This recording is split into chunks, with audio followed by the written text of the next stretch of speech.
Hello friends, పిల్లల గురించి మనం నమ్ముతున్న చాలా విషయాలు అవి అపోహలు మాత్రమే, నిజాలు కావు.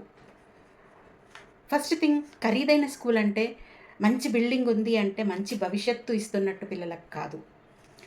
పిల్లలను కొట్టడమే క్రమశిక్షణ అనుకోవడం చాలా తప్పు.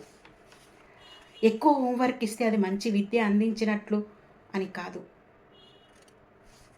పిల్లలు ఏం మాట్లాడినా వాళ్ళు చెడ్డవాళ్ళు అని అనుకోవడం చాలా తప్పు. పిల్లలకు బాధ ఉండదా?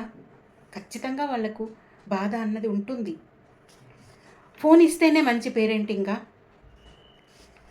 మార్కులే విజయానికి కొలబద్దనా? పిల్లలు మన మాట వినడం తప్పు కాదు. పిల్లల మాట వినడం వారి హక్కు. అది పిల్లలకు హక్కులుంటాయని ఎంతమంది పేరెంట్స్కి తెలుసు? మన ఆలోచన విధానంలో మార్పు వస్తేనే కదా మనం మారేది.